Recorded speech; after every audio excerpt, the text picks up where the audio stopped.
And it's 6 o'clock, and we love to get started on time, and especially today, because we're talking about something that's really, really important, I think, especially for a lot of women, how to start, restart, or rise in your career. We've got with us Neha Bagaria, who's the CEO and founder for Jobs for Her. And I know that a lot of you have already heard about Jobs for Her. It's the largest career portal for women, helps you upskill. I mean, sometimes I want to call her a social entrepreneur, even because I think a lot of the work that she's doing is really in the space of helping a lot of women figure out how are they going to get a job or how can they actually restart. So in this session, we're really going to delve into this, find out what has changed and what has not changed in the post-COVID world, and how women can leverage the new opportunities in the new normal. As I said, that Neha is the founder and CEO of Jobs for Her. It's the India's largest platform to accelerate women's careers. They've worked with over 2 million women, 7,500 plus companies, 1,000 plus mentors, and 500 reskilling partners across India to enable women to start, restart, and rise in their careers. She's been listed in Forbes India W Power Trailblazers list of 25 groundbreaking women achievers as a game changer and innovator who is shattering stereotypes, and was also featured by Deacon Herald as the 19 change makers to watch out for in 2019. She's also been featured as the 10 most impactful women in tech 2020 by Analytics Insight. So many accolades, but what can I say is that this is an amazing opportunity for all of you to really get a look at what the career, how to get a job really from the inside. And with that, I welcome you, Neha, to Sipping Thoughts. It's so good to have you here. Hi, Sukirti. Thank you so much for inviting me. It's a pleasure to be here.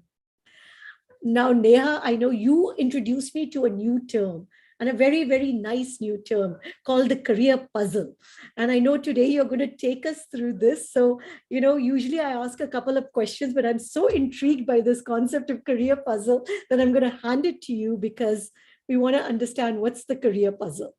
Sure, absolutely, Sukirti. So, in the last 6.5 years of running Jobs for Her, we've realized that the way to accelerate your career is a pretty complicated way. It's not just one thing that you need to get sorted in order to be able to get that career success. And which is when we realize that it's more like solving the different pieces of a puzzle and putting them together. And I'd love to share a little bit about that with all of you, and especially to kind of tell you about how those puzzle pieces fit together for my own career, by which I'm sure you'll be able to figure out how it fits for you as well. But before that, Neha, let's ask them, what do they think are those key pieces of the career puzzle? Would love to hear from them, if they have thought about, because, most people think, okay, it's just a degree that you need and the willpower. But are there other pieces that you need to come together? Would love to hear from all of you. That what do you think makes up the career puzzle as Neha takes us through it?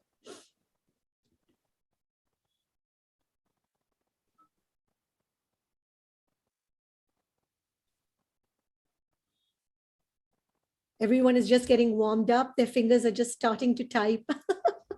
Yeah, no, that would be great. And it would be lovely if you can keep sharing your ideas and thoughts also on the chat.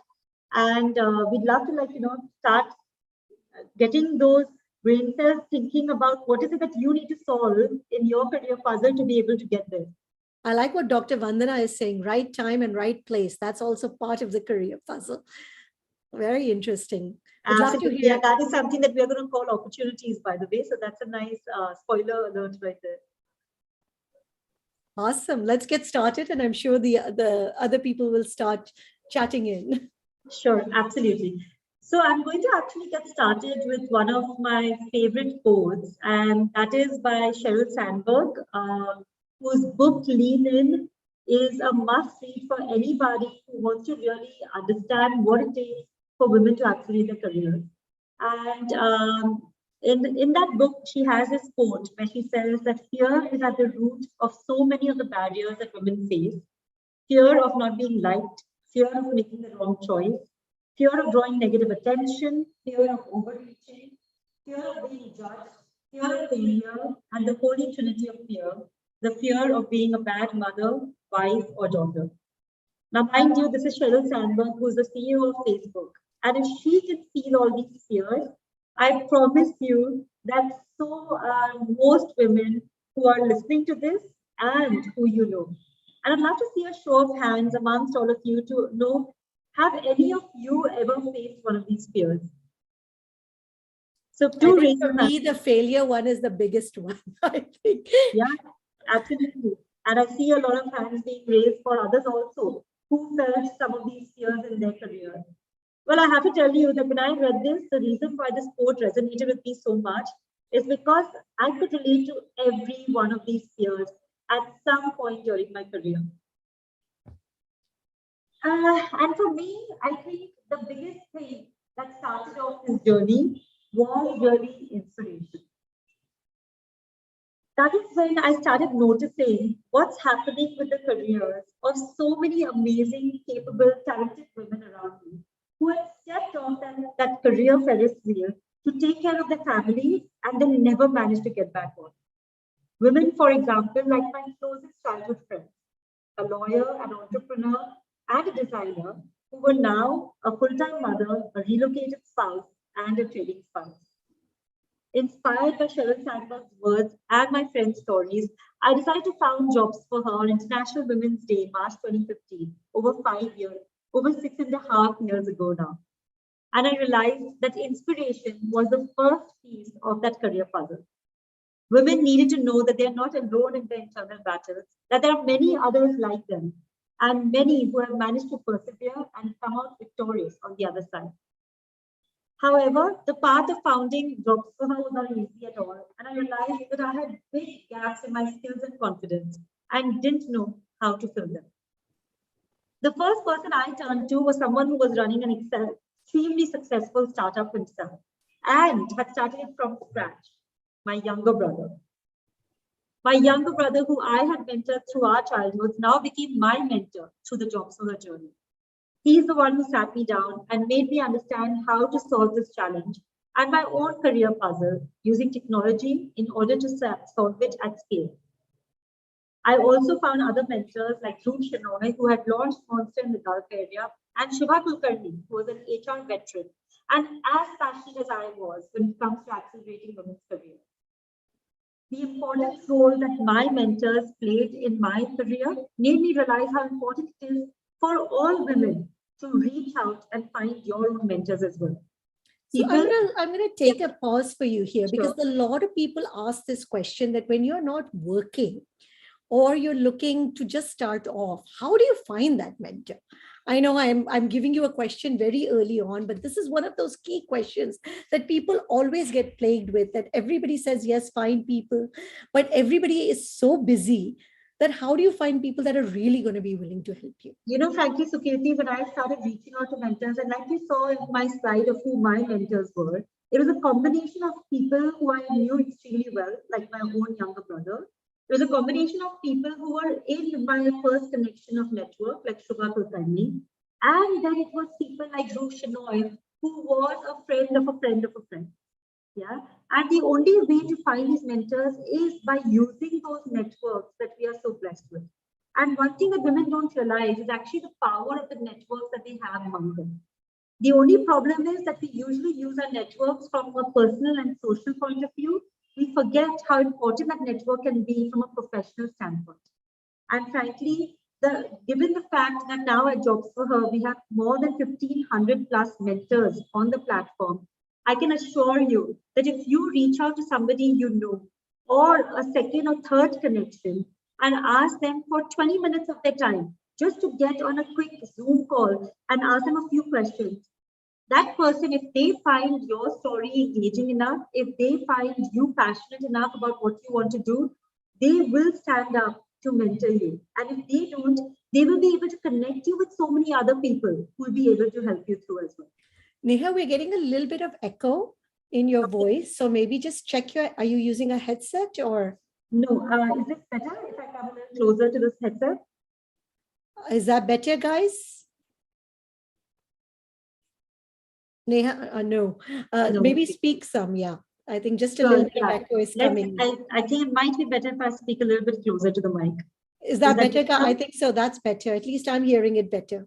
Okay, super. I'll do that then. So, but yeah, I think, Sukirti, the answer to your question really lies in making sure that women are using their network to the best of their abilities to be able to find those mentors. Because those mentors are very much there and available and open to guiding women, especially in their careers. Can I just say, ask another question on that? Is it because a lot of women, because we are unsure, we don't have that confidence, that we are afraid to ask people to even mentor us or even approach them and say, hey, listen, I need help. I No, and really that's always the case, right? Where women are so good at networking when it comes to their personal or social reasons, but we shy away when it comes to our professional reasons. We feel that, we shouldn't take up their time, or we feel that that person might not be interested in having that conversation with me. But you will not never know till you don't try. And this is definitely a worthy pursuit. And Dr. Bhavna is asking, and I'll take her question right now. Is it that important to find a mentor? Shall we not mentor ourselves and find the answers to our question? And I think another question that always comes up, can't Google be our mentor? No, absolutely not. All these points have their own place. Like you will see in the career puzzle, there's not one particular thing that is going to be the thing in order to be able to reach your career success.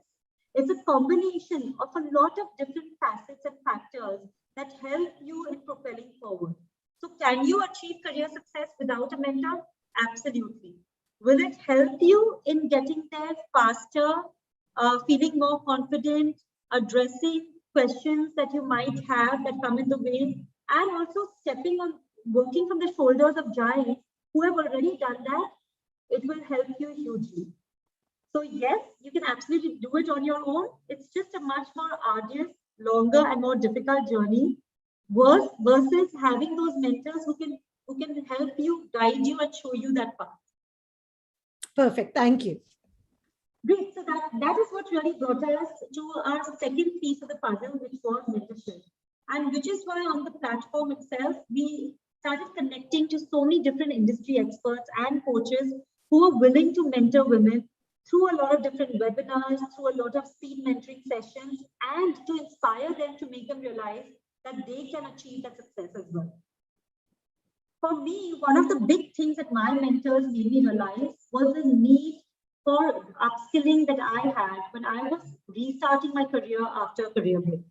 Neha, just sorry, I have another pause. The voice is not clear. So I think. Okay. So let me just find some headphones and get back. Okay. Yeah, sorry about that. All right, no problem. Just 1 second.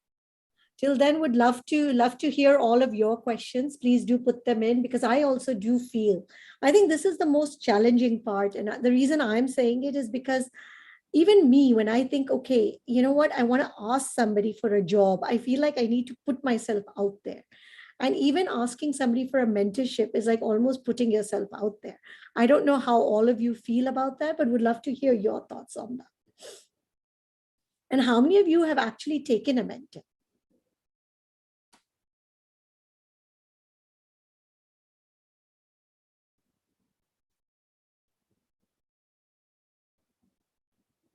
Very quiet today, guys.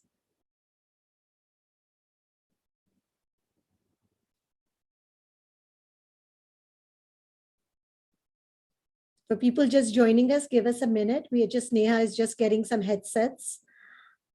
Yes, it is like a jigsaw puzzle, Vandana says. And Sarika says, for me, it was not easy to find the right mentor.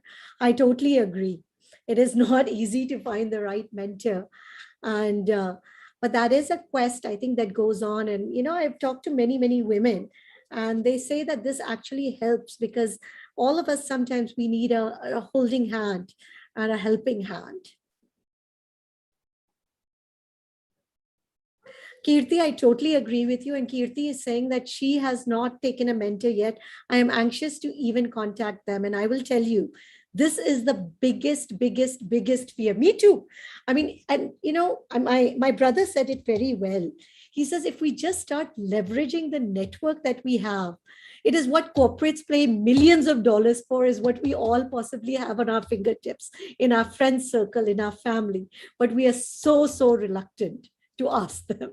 Go ahead.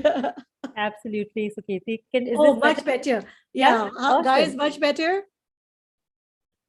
The sound. intimidated. I totally agree.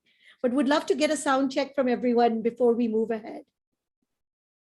Yes, yes. Let's go ahead, Neha. All right, super. Great. So now let's move on from mentorship and go to the third career puzzle, the third piece of the career puzzle, which is around reskilling. Yeah. And when I was restarting my career after taking a 3.5 year break from my career, I realized that the world had changed. And if I wanted to run a tech startup, there were a lot of new skills that I had to pick up. And mind you, I had completed my graduation in finance and marketing from Wharton. But the kind of marketing that I required at Jobs for Her now was very different. And that's why I started reskilling myself. I read books like Lean Startup. I signed up for online courses like Google Analytics. I attended workshops on digital marketing and pretty much attended every masterclass that was offered by Microsoft Venture accelerators and time. I was there. I was absorbing all this new knowledge and updating my old knowledge like a sponge. And I started feeling also re energized and charged because of this reskilling. I was also amazed at how many learning opportunities were available because of that online world right at your fingertips from the comfort of your home and in every bite size instructor led self learning format that you could possibly want.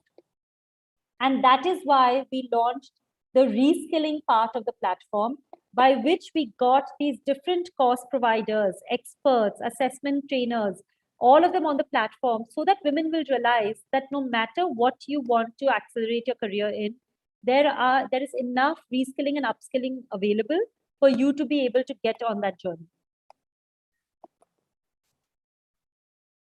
All right, so now I had my mentors in place, I had my inspiration, and I had my reskilling. Now we had to go out there and find those opportunities.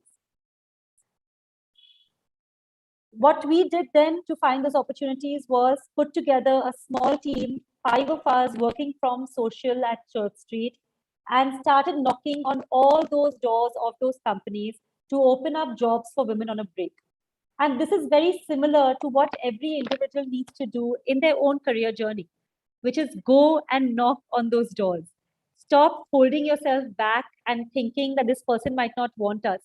When we started calling up companies, we were told by enough and more companies that they did not want to hire women, they did not want to hire mothers, they did not want to hire women on a break.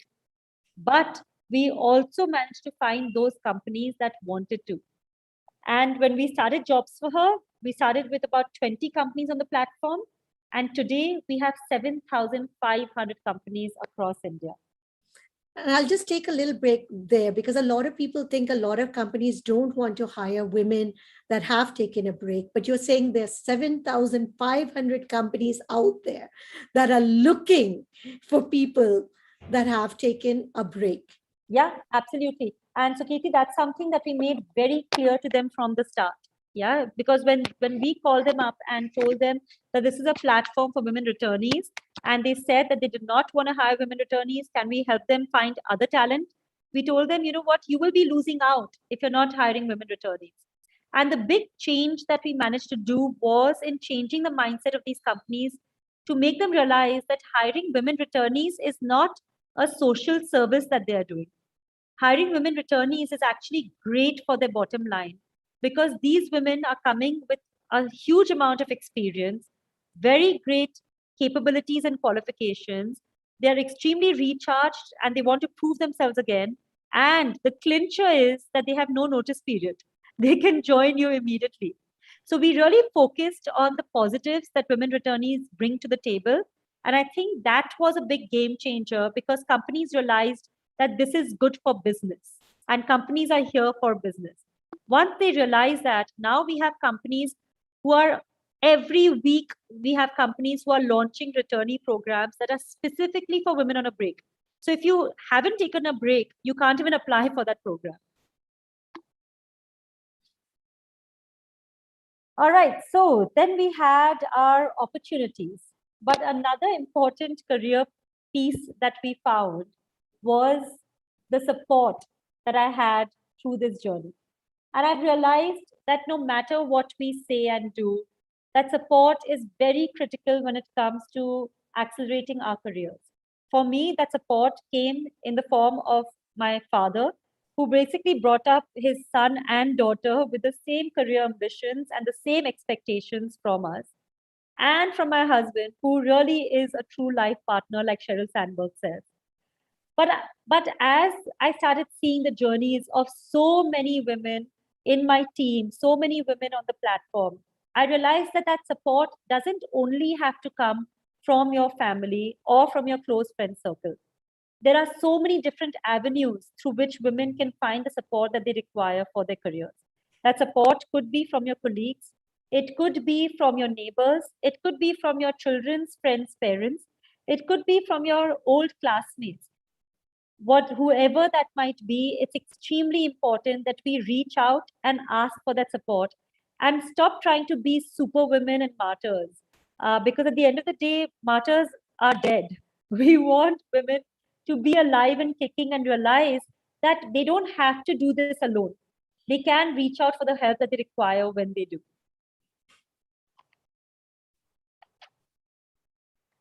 And finally, what brings all this together is networking. It's very important for women to be able to step out of the door and go out there and build those important connections, which will help you in getting inspired, finding the right mentors, understanding your reskilling requirements, finding those opportunities for your careers, and getting the support. All of that comes down to the fact that we need to get out there and network. Networking is many times viewed as a bad word by women, and we feel like, oh, it's not nice to get out there and try to use people for our needs. But that is not how we should view networking. Networking is an opportunity for two people to be able to help each other, either personally, professionally, or socially. But we just have to make sure that we think about how that network can be used from a professional standpoint. And that's why JobsForHer, we built groups so that women can find other women who are like them through a professional network, like women in HR, women in marketing, women entrepreneurs, and start rising in their careers together. In closing, I would like to share with you one quote from my mother, somebody who devoted her entire life to upbringing her children and to the house and to the family. And then finally, on her 60th birthday, she started her career for the first time with her first art exhibition at Jahangir. That painting that you're seeing was done by my mom, and she has many other oil paintings like this. And one of her first favorite quotes has always been, खुद को कर बुलंद इतना कि हर तकदीर से पहले खुदा बंदे से पूछे बता तेरी रजा क्या है. Which for all our non-Hindi viewers for this, I'd love to translate it, which is that make yourself so strong that before writing your destiny, God asks you, what is it that you wish for? And Sukirti, with that, I'd love to get a little bit of the questions from you and from the audience so we can delve a little bit deeper into these different facets of the career puzzle. I'm going to start with the first one, and I would love to take also the audience questions at the same time. You took a 3.6-year gap break in your career, and in this time, you became painfully aware of the difficulties that a woman faces in coming back. You have told us how to put these puzzle pieces together, but the puzzle pieces are fantastic. But how does the woman deal with the lack of confidence and the lack of support that she is feeling that she is not getting in terms of helping to manage the house or raise the kids? Because sometimes it feels very, very overwhelming. Yeah, absolutely. So first and foremost, I think it's important to know that you're not alone. Yeah, if there's one thing that women on a career break have in common, it is that lack of confidence. Every woman who is restarting her career feels that, and we understand that because we have felt it too. But there are a lot of different ways that you can get that confidence back. Yeah. And of course, upskilling yourself is one great way over there. Now, for those who are not getting that support that they require, I think it's very important to realize that we need to have the difficult conversations that are needed to get people on our side. Now, there are a lot of conscious and unconscious biases that everyone grows up with. And even your well-wishers, your best supporters, your family members, they might have those biases too. And many times, the kind of messages that society sends to women are usually very biased and negative when it comes to women's careers. So I think it's important, first and foremost, to be aware that what you are feeling and what you're going through, you're not alone in it. And two, the kind of biases that are around you are very deep rooted, but can be changed, and can only be changed by having those difficult conversations with people. And one of the things that comes up is when you've taken such a break, a lot of people don't even know how to figure out what is it that I want to do. Yeah. So you're always challenged with that fact that, yes, you feel that, okay, now maybe my kids are old enough, they're ready. And we hear this question quite a lot. Women that are maybe in their late 30s, early 40s, kids are ready. I want to go back, but what do I do? Yeah. No, this is very common as well. And especially because the thing is, once you've taken a break in your career, you've had a chance to actually pause and think about what is it that you really want to do. And many times it might be different from what you were doing in the past. Yeah, also, there might be different boundaries around the time that you have to invest in your career now. There might be different boundaries in terms of location. There might be different responsibilities that have come into your life when you're getting back to work. Now, keeping all of this in mind, I think it's very important that when you look at your 3 C's, you try to keep one of them constant when you want to get back to work. So either it could be the city, or it could be the competency that you're working in, or it could be the changing the kind of time and venue that you're working in. So supposing you were a marketing Please go professional through earlier. those 3 C's again so that everybody understands what are the 3 C's, and so that I think that's a great way to start thinking about this problem. Sure. So one is the competency. Yeah. So exactly like, so it's, for example, if you were a marketing professional earlier, it'll be great to get to stay in marketing even now, even though it might be a complete different city, or I mean, even though it might be a complete different industry that you'll be working in today. Second will be the city. Yeah. So if you would have built some sort of a network in that particular city that you were working in earlier. And the third will be um, the kind of, sorry, I'm forgetting the seats, but actually the kind of domain that you were working in earlier. So for example, if you were in pharma, but you want to, and you were into, say, testing earlier, but you want to move into research now, it will help to stay within pharma. So keep your industry constant, or keep your functional area constant, or keep your city constant. It will help you a lot in your restart journey if you manage to do that. And I'm going to take a question from Ritu right now. So most of the discussions are around women coming back to work after maternity break who are usually in their 30s. But there are many women who have taken a break, maybe due to kids, education, or parents' health. And these can be in the 45 plus age group. How comfortable are companies in taking these women back that maybe have had more than a 5-year or a 10-year gap in their career? Again, I mean, so of course, the longer your career break, the tougher it gets to get back to work. But it is not at all impossible. Yeah, over the last 6.5 years at JobsForHer, we have seen women getting back to work after a 6-month break to after a 15-year break.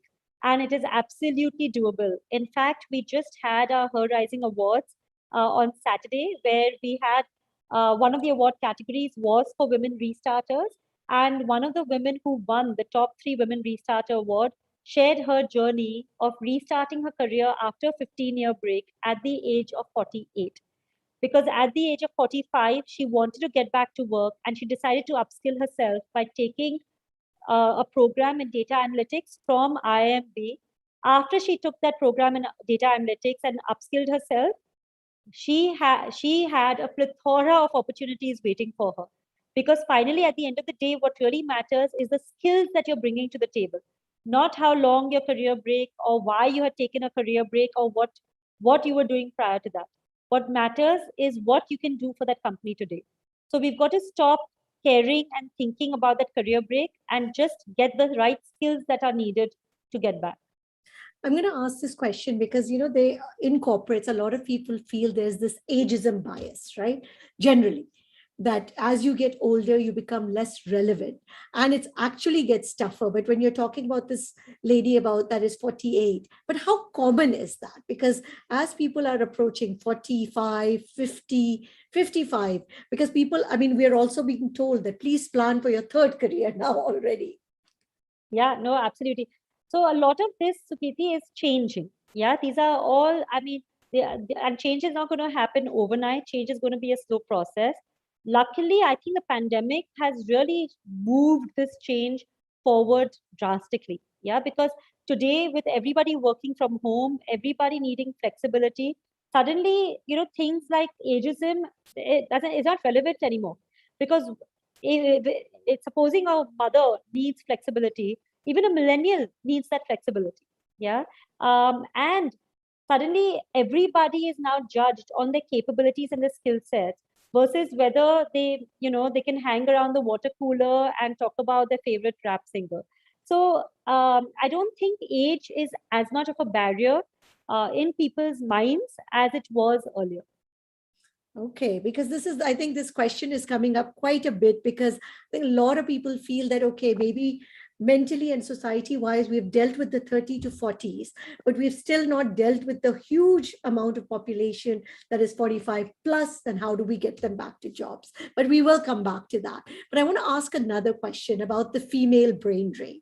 And we'll come back to the societal expectations. And this is one of those questions that always come up, and the big joke that please send my husband to work, that is very much trending right now. Please send him to the office so that actually I can actually get some work done.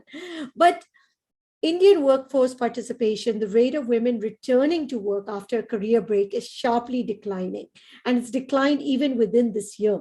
And I think this is the report that you guys have put out, that the pandemic actually is making it even tougher for women to return back to work. Can we talk a bit about that?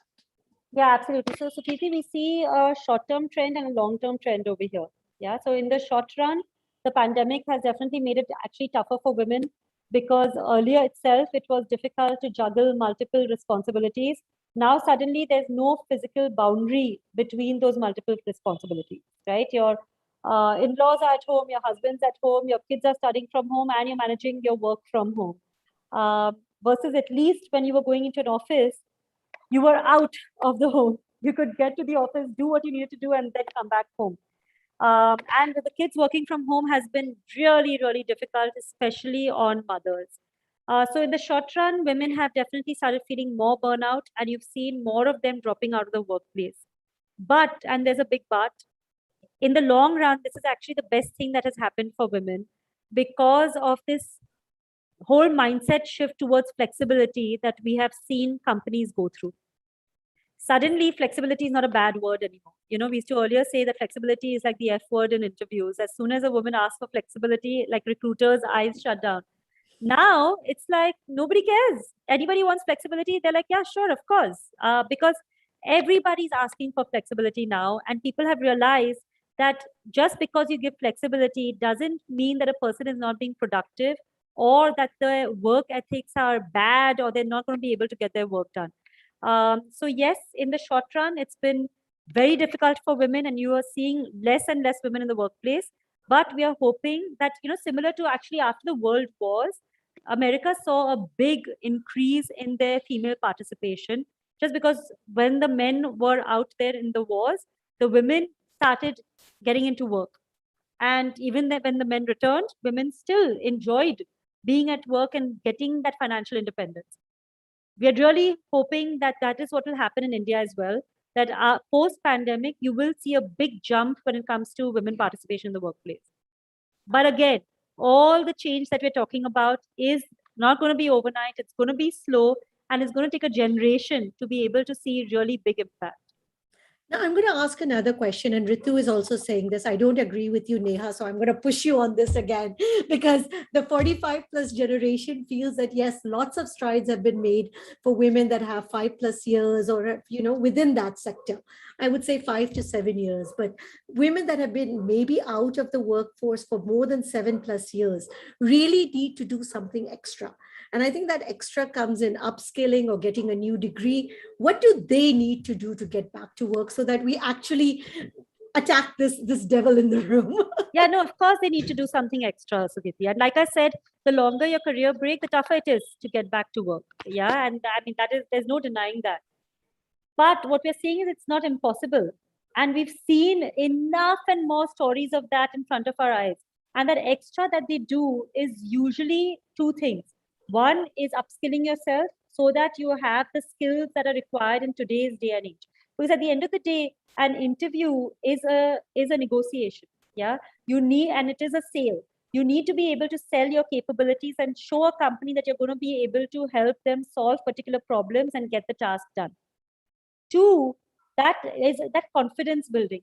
When a woman steps into an interview on a back foot, if she is on that back foot and thinking that she's not going to be able to get that job because she's got such a long break, or she's not going to be able to get that job because she's of a particular age, as soon as you showcase that to that interviewer is obviously going to doubt it too.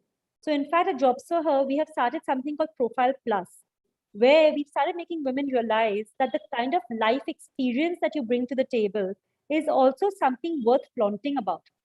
Instead of trying to hide the fact that you might have two grown-up children, you should actually flaunt it. That, by the way, I'm also a mother to two children who are this old, and the kind of skills that I have picked up from that journey are going to be invaluable to my job because of blah, blah, blah, blah. Or I have taken a break because I had to take care of an ailing parent or an in-law. And the kind of skills that I picked up from taking care of that ailing parent are going to help me in my job because of blah, blah, blah, blah. Yeah. So I think the way we sell our story is extremely important. And things like skilling, mentorship, networking that we spoke about will help you get you that confidence required to sell that story. Now, I want to talk about this because I think this was something I really also liked when I was talking and stalking you, I would say, on the Google and trying to find out everything about you. And somebody has asked this question because typically when they think that they've come for a career talk, we're talking about tech companies, we're talking about large companies. And somebody is also saying that I searched for non-technical positions on JobsForHer, found very less. Can you suggest companies, please? Upskilling is also not free and courses are expensive. Where does one get a mentor? So if you're not in the tech area and that is not really the domain that you want to pursue, how does one go about this? Well, so absolutely, you're very right in your observation that there are a lot of tech jobs on the platform. Yeah, that's because there are a lot of tech jobs everywhere right now. Every particular industry, not just tech, but banking, retail, manufacturing, pharma, FMCG, all of them are hiring in tech. And that's a big shift that happened because of COVID as well. Because companies are digitizing themselves left, right, and center. Yeah, everybody has overnight, there was a WhatsApp forward that said that what led the digital transformation of your company? Was it your CEO? Was it your CTO? Or was it COVID-19? It was COVID-19. Yeah. And we saw that huge shift happening on the platform where suddenly most of the jobs that companies are in demand for are in tech. That being said, that doesn't mean that they're not hiring in non-tech as well. There are plenty and more jobs in marketing, in finance, in operations, in strategy, in management, in data entry, in all those facets that are also available on the JobsForHer platform and across all the other platforms as well. So please don't get daunted by the fact that you're seeing such a plethora of job opportunities in tech. Yes, there's a high demand over there, but that doesn't mean that there's no demand for non-tech talent. I mean, we still need talent for all the other functions that are also growing as well. So that's one. Second, when it comes to courses, yeah, the upskilling part. Of course, upskilling is not free. Why? So there is enough, by the way, there is enough upskilling that is free as well. Yeah, if you go to YouTube, you will find a lot of courses out there where you might not be able to get the certification, but you'll be able to get the knowledge. Yeah. But if you're looking at showcasing that to a potential employer, it is absolutely worth putting that amount in to upskilling yourself, getting that certification, which will land you that job that will give you a extremely high ROI on that investment that you made in upskilling yourself. So yes, you can find enough upskilling that is for free of cost, where you will get the knowledge, which is extremely important. But if you want that certification to show on your resume to an employer, it is absolutely worth making that investment. No, and I'll Yeah. also say, I mean, I don't know, this is anecdotal evidence, but I will actually get your view. A lot of people are telling me this is also maybe some of the best time to look for a job, because actually so many companies now that are coming back, returning, are looking at the type of talent that they need. What are you seeing, Neha, out there? Because you run one of the largest job portals. So No, what are you seeing in terms of demand? we are seeing a huge demand. So last April, May, June, when COVID, the first wave of COVID hit, like companies literally froze hiring. Yeah, we saw companies laying off people. We saw them doing hiring freezes, pay cuts. It was a bad scene. But after July onwards, once companies realized that, hey, how, like, many industries were badly hit, and some industries are still not recovered. Yeah, I mean, industries like your travel, hospitality, they are still badly hit. But when it comes to other industries, they saw consumer demand coming back. And as consumer demand came back and sales came back, they had to actually make up for lost time and suddenly hire even more. Also, India as a low-cost center has become a huge source for talent for the rest of the world, especially given the fact that everybody is working from home. So the kind of demand for talent that we are seeing in India now is actually higher than pre-COVID times when it comes to tech jobs. When it comes to non-tech jobs, certain industries are still badly hit. So the demand over there is very low, but there is enough and more demand for non-tech talent too. That hasn't come back to the same levels that we saw pre-COVID, just because some of the industries are still badly hit. Okay, Vinodini is asking, are there work from home jobs available for returnees in the pandemic? Is it a good time to start the career in the middle of the period because everyone is working from home? Are employers willing to take returnees in the pandemic? Yes, absolutely. Yeah, I mean, that's the huge shift that we saw thanks to the pandemic, which is work from home jobs. Earlier, it used to be, I mean, we always had work from home jobs on our platform from day one because we knew the number of women who were looking for them. But it was a tough time to convince companies to open up work from home jobs on the platform. Today, not just startups, but even large MNCs have actually carved out roles which will stay work from home. And that actually gives a huge opportunity to women, not just in tier one cities, but also tier two and tier three cities, where they can now apply for these jobs and fulfill those requirements no matter where they're sitting. So this is actually the best time for you to be applying for these work from home jobs. And yes, again, companies are very open to getting women returnees back. I mean, that is a huge shift that we have pushed in the last 6 years. And especially if you apply for a returnee program, the chances of getting in are even higher because those programs are specifically for women on a break. Now, Ritu is asking, and this is the $1 million question. I mean, a lot of people ask. So that when the interview, when you are asked, okay, tell us about your gap years. What did you do in your gap years? And Ritu says, I don't think any interviewer is interested that what you learned taking care of ailing parents. Life is not rosy in the job world, especially when you're going for that interview and you're asked those tough questions about what is this, what is your skills? Okay, Ritu, no, absolutely not true. Yeah. The way you sell yourself makes all the difference in an interview. So, for example, and I mean, at JobsForHer, 85% of my team are women. A huge number of them are women returnees. A lot of them I have interviewed myself as a potential employer. And most of the time, when you're interviewing a woman returnee, it's usually the interviewer who has to convince the candidate that you can do it. Yeah.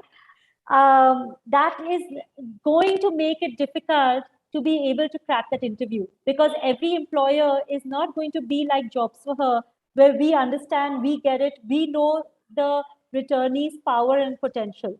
Yeah. So which is why stepping into that interview thinking, if you're going to step into the interview thinking that it's not a rosy world and that interviewer is going to grill you about that break and you're not going to be able to answer those tough questions, you're keep putting yourself on a back foot.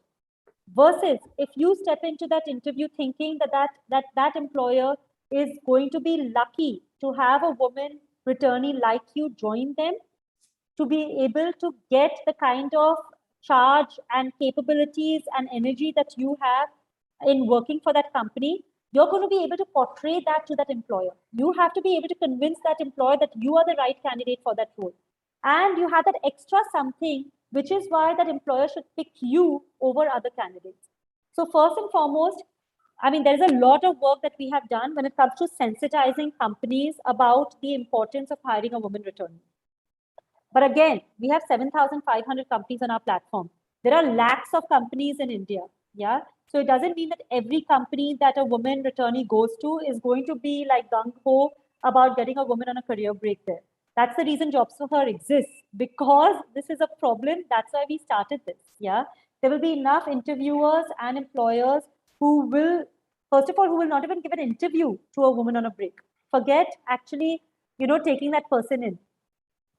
Don't waste your time. Okay, don't not beat yourself up thinking that you are not capable because of what somebody else thinks. There will be enough employers who realize that that break does not mean that you have lost your capabilities. It does not mean that your brain has gone away. First of all, do the proper research to find those employers who are women friendly, who are attorney friendly, and you will find, by the way, those employers hint on JobsForHer. Yeah. Secondly, when you go to meet that employer, go with guns blazing. Yeah. Go and sell your capabilities and go and sell all your skills. And the way you portray your skills, talk about your break with full confidence and talk about how that employer is going to gain from that break. So yeah, absolutely. Please put these, and you will, of course, kiss a lot of frogs before meeting meeting your prince, right? There will be employers who you will not be able to convince. Forget it. Move on. Go to the next job interview. Yeah, and try again. Now I'm going to come to the $1 million, another question. With all this AI, all this stuff that's happening on career portals, right? Everything is done through some kind of a filtering system. How do you even get the interview? I mean, are there even women feel that they're just kind of blocked at the first level when people see, okay, there was a huge gap in the resume? So actually, frankly, all the AI and all the filtering and all the tech that is happening in the recruitment world is actually good for women on a break. Yeah, because it takes away a lot of the human bias that otherwise was making people not even give that woman on a break a chance. Yeah, for example, one of the tools that interviewers use a lot now is an assessment. Yeah, so it could be a technical assessment, it could be a non-tech qualitative assessment. But a lot of the times, their first way of filtering candidates is by asking them to go through an assessment. Now, that's great because that way you can get to showcase your skills without having to explain to someone why you took that break and are you ready to get back to work and how are you going to be able to manage now. Yeah. Second, all the filtering and everything that happens, these are easier ways to crack the system, right? You need to figure out what are the main keywords that are important for that recruiter. And you need to make sure that you're highlighting those keywords in your resume, in your profile. Third, in this online world, it's extremely important that you're building that right brand for yourself. So that when when a prospective employer is actually researching about you, that person should feel impressed by the kind of profile that you have. Okay, for example, if you're a designer, if you're a coder, being available on GitHub or having your a design portfolio put out there. There are so many more ways for you to showcase your work than just having that human bias of checking out a resume. So use these new recruitment tech trends to your advantage, actually, instead of thinking that it's actually going to make it worse. No, very well said. So I'm going to take some more questions. Bijal says, with kids at home, it's really important for companies to carve out 4 to 5 hours part-time jobs and have proportionate pay. But the matter of fact is that you're completely at home at 1 or waking up or working 10 to 12 hours and struggling to manage home and work. There's no middle way. And I think you also did a survey, and we would love to hear the results of that also. That what do women want? The work from home, work at office, or the hybrid approach? Because this work from home is actually more work. Yeah, well, it's actually more work right now, Sukriti, because everybody's at home. Yeah. Once schools start and kids go back to school, and once offices start also and husbands go back to the office, it will get easier. It will get better. So this is the tough time, yeah, but things will get better in the future. Uh, though, but some of the things that we have learned in the pandemic, those are some lessons that we need to continue. Yeah, so companies have realized that they don't need 100% of their employees in the office 100% of the time. And again, like I always say, businesses are going to do what is good for business. So businesses have realized that they can save huge amount of costs by doing that, right? They don't need to plan out infrastructure costs of having one seat for each and every person on their payrolls. Also, the access to talent is much wider now. If they can have some roles that are carved out as work from home, they can attract talent that is sitting in tier 2, tier 3 cities, and those will be even lower cost base than the ones sitting in tier 1 cities. Work from home also is a great way to be able to attract really good talent who doesn't want to who doesn't want to or cannot come into the office all the time. Also, employees are saving on commuting costs. They're far more productive, etc. So, to answer the question about the hybrid model, we definitely see that in the future, women also prefer the hybrid model versus only working from home, and so do companies. Second, when it comes to part-time hours, that is something that we are seeing less of right now. Yeah. Usually companies do want full-time employees, either from the office or from home.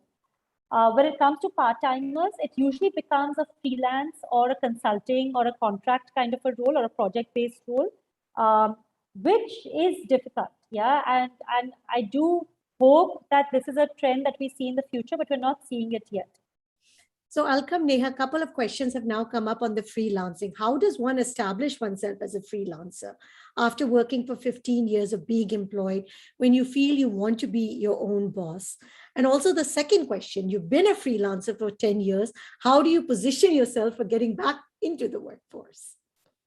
Okay, great. So I'll take the first question first, which is how do you position yourself as a freelancer? Well, again, the kind of network that you would have built if you were working in the same area for all those years, you reach out to all of them, like unashamedly, and tell them that, hey, you're freelancing now. And that if they have any particular projects, short-term projects that they would like you to work on, any additional staff that they don't want to hire a full-time resource on, you'll be happy to take that. And you start building your portfolio like that. And as you build that portfolio, branding yourself online is extremely important. Really showcasing your work in the right forums. Yeah, joining those groups on LinkedIn, joining those groups on JobsForHer, putting yourself out there so that you'll be fresh on the mind when people come across any such needs. They will think about taking it to you. And of course, reaching out to businesses constantly, sending out those cold emails, not being afraid or saddened by any rejection. You will have to continually be there to build that business prospect. And I must tell you personally, I love freelancers because most of my work, especially for Sipping Thoughts, that I'm using is done by freelancers. Yeah, see, because it gives me a lot of flexibility and it gives me actually great talent that possibly I would not have been able to afford 100% for myself. Yeah, absolutely. And so while at JobsForHer also we get many freelance opportunities coming up, there are also specific platforms which are specifically for gig work. Yeah. And those will be great platforms for you to be active on as well, like Flexing It, for example. They have a lot of flexible projects that are constantly being listed over there. So again, lots of opportunities in the online world. Get active there. So go ahead. The second part of the question was if a freelancer wants to return into regular employment, yeah, what do? Again, showcase your skills. Okay. There's obviously no hiding the fact that you were a freelancer. Let's not try to spin a different story around it. But what you need to showcase to employers is that you have the skills that it takes to complete those projects, and those skills you have been able to build up thanks to the freelancing work, and that how you're going to be able to be committed to one particular company now, because that will be really the big question that an employer would have, which is that would you be interested in just stopping all the other gigs that you had and work with one company? So you'll have to explain why you want to do that. I mean, it could be because of the kind of benefits that come in with full-time employment. It could be that you want to go deep on one particular product or service with one particular company. So make sure that you have that story correct, and again, go and sell well. All right. And we are getting a question if Jobs for Her as a platform for women who wish to start and bring their own venture, something in freelancing, content writing. Do you help women also in these areas? Women that want to. And I think that's one of the questions that, of course, great finding a job in the corporate sector. But what about helping women that want to be entrepreneurs and start up on their own? Yeah, that's a whole different problem set that we will get to at some point, but haven't been able to yet. Right now, we are actually connecting women with employment. The two areas where I can suggest would be useful for women entrepreneurs is from a networking point of view. So we have different groups on the platform. We have one group for women entrepreneurs where women can network with other women entrepreneurs to help build their business. And we also have a club called the Herky Club, where we have a lot of senior women professionals as well as women entrepreneurs who are networking with each other, building those businesses together and learning and growing together. But yes, one day we'll be able to go deep in figuring out what are the different problems that we can help solve for women entrepreneurs as well. Excellent. And do you also do a lot of career counseling? Yes, again, on the platform, we have a huge list of different career counselors. So the way our model works is it's a connecting platform.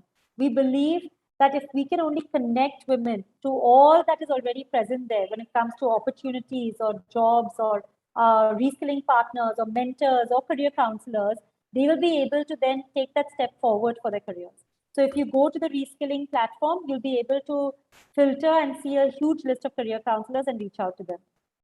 Now, if anyone else has a question, please do raise your hand. Would love to unmute you.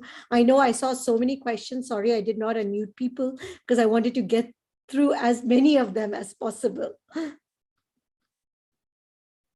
I guess we might have time for one last question, Sukriti. Yeah, I'm just seeing if there are any questions that I've missed. Great. But I think we've kind of captured them all. So thank you, Neha. I think we've gotten it straight from you. Any last tips for women that are looking to now rise or start their careers back? Because one of the things is we've talked a lot about starting and getting restarting, but how do you rise? Because a lot of women are also feeling stuck at the current level that they're at. Yeah, absolutely. And Sukriti, for that also, I will go back to the career puzzle. Yeah, because every piece of the career puzzle that we spoke about is actually applicable to a woman, no matter whether she's a starter, restarter, or riser. So if it's a woman who wants to rise in her career, she needs to find that inspiration. She needs to understand what her why is. Yeah, it could be where does that ambition come from? She needs to constantly hone into that ambition when the going gets tough. She needs to be able to have good mentors who are guiding her in her particular area. She needs to constantly upskill herself because things are changing so much, she doesn't want to be left behind. She needs to be able to find those opportunities and go and look for those opportunities which will help her in her career promotions. And she needs to be able to network in order to be able to take her career to the next level. So all that is applicable to women risers as well. Now, a couple of questions that I will ask because networking has become very difficult in the virtual world. And the second question, how, I know there are a lot of virtual job fairs, virtual stuff happening. How effective are they? Well, so I mean, there are pros and cons of everything. And we just had our second virtual Her Rising event. And before this, we've had 4 Her Rising events, which were physical. So I can definitely see the big difference between them. I feel that the physical events definitely had a deeper engagement because women could meet each other face to face. They could create those bonds with one another. They could meet those recruiters face to face. But the benefits of the virtual event is that no matter where that woman is now, no matter which city, which town, she could connect from there and get a plethora of job opportunities across India. So the opportunities suddenly virtual events have made everything borderless and boundaryless. Yeah. And which is why at the virtual event also, there are lots of different ways that companies like Jobs for Her are making sure that women can still network. So for example, at Her Rising, we had a lot of different chat rooms going by which we encouraged women to go over there and chat with other companies and other women. Even in virtual conferences, it's important to go like today. it's important to put out your questions in chat. It's important to actually engage with speakers, with one another. And there are going to be a lot of new learnings to figure out, and platforms are going to get more and more intuitive and more interactive as well. So, but one thing is for sure, that virtual events are here to stay. So we have to get better at being able to use them to our advantage. And Kirti is asking, any tips for beginners? Same tips, Kirti. Make sure that you are looking out for all those opportunities. Do not miss a single one of them. Make sure you're getting the mentors.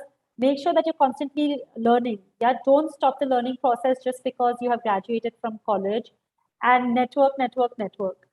And I will just tell you, at the Jobs for Her, I was one of the speakers. So that's why maybe I looked at the schedule very carefully. They had a lot of free mentorship sessions, and they had some of the most amazing women in which there were breakout rooms where they were mentoring you in different streams. And I think because everything has become virtual, there are so many women and so many events that are being organized, which help women, and you can talk to women. So please do keep looking out for them. I know sometimes it feels like, oh no, not another virtual event, but it is actually giving you access. And I think to some of the people that maybe we would never have had access to. Absolutely. Yeah. And thank you, Neha. Thank you very much. Any closing thoughts as we end for today? No, thank you, Sukirti. It was a pleasure being here. And I loved the questions that came in. They were extremely insightful. And I really wish all of you the very best of luck. And please remember, it's never too late to restart your career. And the best time is now to really accelerate your career journey. So please make the most of it. Well, thank you. And thank you everyone for joining us tonight. And please do keep joining us and keep telling us what we would like to see Sipping Thoughts do. Thank you, Neha. And we're very excited. Thank you for, like I said, I call you a social entrepreneur. Thank you so much. Lovely meeting all of you. Thank you. Bye-bye. Bye-bye.